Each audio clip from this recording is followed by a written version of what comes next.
Good afternoon my dear students.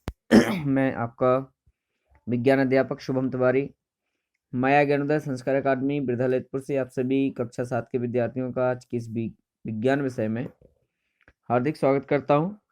विद्यार्थियों, आज विज्ञान विषय में इकाई 19 अर्थात लेसन 19 जल के बारे में आज की कक्षा है। और आज की इस कक्षा का मुख्य उद्देश्य क्या है?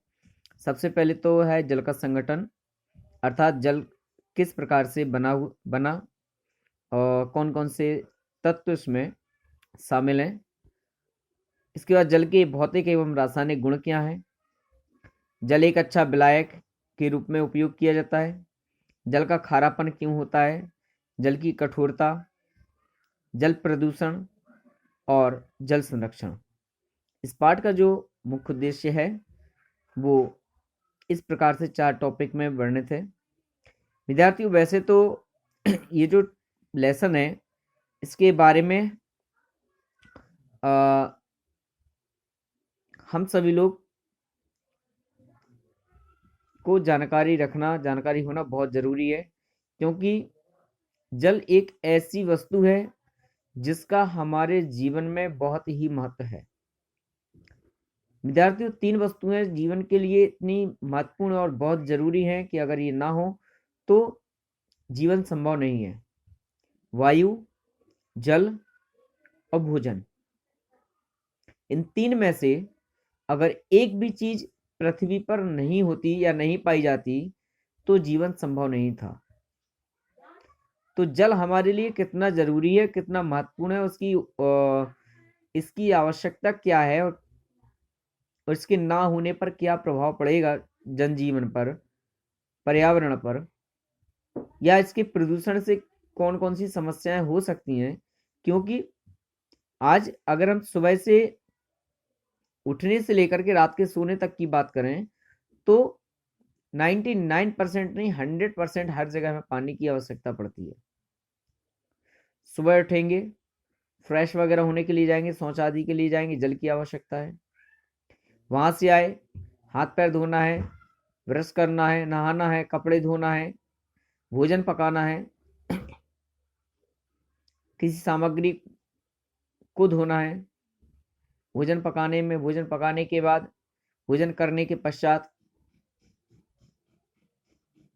विद्यार्थियों, अर्थात जल हमारे दैनिक जीवन की एक ऐसी वस्तु है, यदि इसको अनदेखा करें तो हमारा जीवन संभव नहीं होगा। यहां तक कि हम अपने शरीर की बात करें तो शरीर में 97% यानी 3/4 भाग पृथ्वी पर जल है और 1/3 भाग हमारा भी शरीर का जल से बना हुआ है।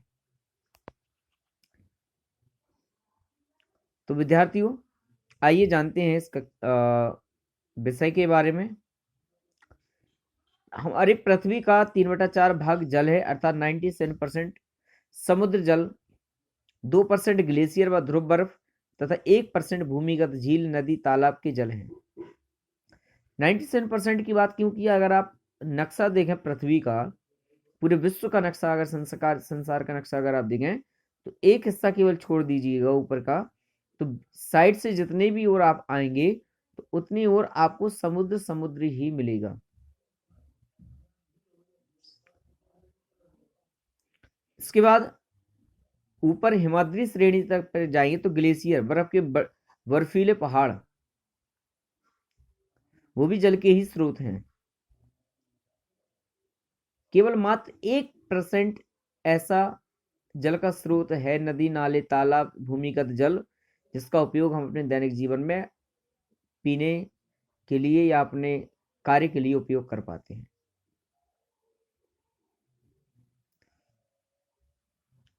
समुद्र के जल को हम पी नहीं सकते, उसका उपयोग नहीं कर सकते। ग्लेशियर, बर्फ आदि को भी हम अपने दैनिक जीवन में उपयोग नहीं कर सकते। अगर उपयोग कर सकते हैं तो मात्र ये जल की 1% मात्रा है जो भूमिगत झील, नदी, तालाब आदि, नलकूप, कुआं आदि के माध्यम से हमें प्राप्त होता है। इसका उपयोग हम अपने दैनिक जीवन में करते हैं। तो विद्यार्थी, ये तो थी जल की उपयोगिता कि जल की उपयोगिता क्या है, जल का महत्व क्या है और इसके ना होने से और होने से क्या प्रभाव पड़ेगा जनजीवन पर, ये मैंने जाना। इसके बाद सबसे बड़ी बात, अब बात आती है जल का संगठन, अर्थात जल कैसे बना।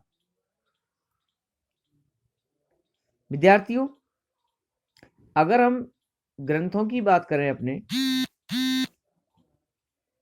तो ग्रंथों में जो वर्णन है कि किसी भी पदार्थ की रचना कैसे हुई, संगठन कैसे हुआ, पृथ्वी, जल, अग्नि, आकाश, वायु, ये 5 तत्व मिलकर के किसी भी पदार्थ का निर्माण करते हैं और इन्हीं 5 तत्वों को पंच तत्व कहा जाता है और इन्हीं पंच तत्वों से हमारा शरीर का निर्माण भी होता है और मृत्यु के पश्चात हमारे शरीर के 5 तत्व पुनः इसी में जाकर के मिल जाते हैं। ये तो है ग्रंथों की बात, हमारे पौराणिक कथाओं और वेद पुराणों की बात। लेकिन जहां पर विज्ञान का विकास हुआ, विज्ञान ने जैसे जैसे तकनीकी ने अपने हाथ पैर फैलाए, जानकारियां जुटाई, तो हमारे वैज्ञानिकों ने यह पाया कि ये जो जल है यह हाइड्रोजन गैस और ऑक्सीजन गैस के संयुक्त संगठन से मिलकर के बना हुआ है। अर्थात जल कोई तत्व नहीं, एक प्रकार का यौगिक है और यह यौगिक हाइड्रोजन ऑक्सीजन के संयोग से उसका विद्युत अपघटन करके प्राप्त किया जाता है।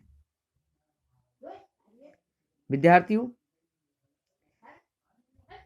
तो यहां पर हमने जाना कि हाइड्रोजन ऑक्सीजन के विद्युत अपघटन करने के पश्चात हाइड्रोजन ऑक्सीजन के संयुक्त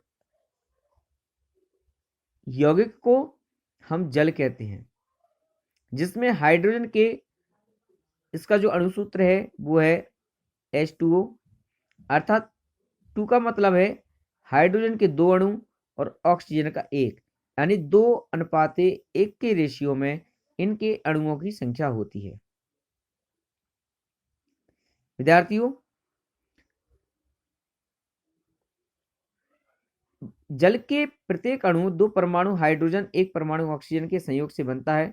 जल का अणुसूत्र H2O है, अर्थात 2 आयतन हाइड्रोजन तथा 1 आयतन ऑक्सीजन पूर्ण रूप से संयोग करके जल के अणु में बदल जाते हैं, अर्थात इस प्रकार से जल का निर्माण होता है। तो विद्यार्थियों, ये था आज का टॉपिक और आज का लेसन। कल हम अगले टॉपिक में जल के भौतिक एवं रासायनिक गुणों पर चर्चा करेंगे। तब तक के लिए आप सभी का बहुत बहुत धन्यवाद।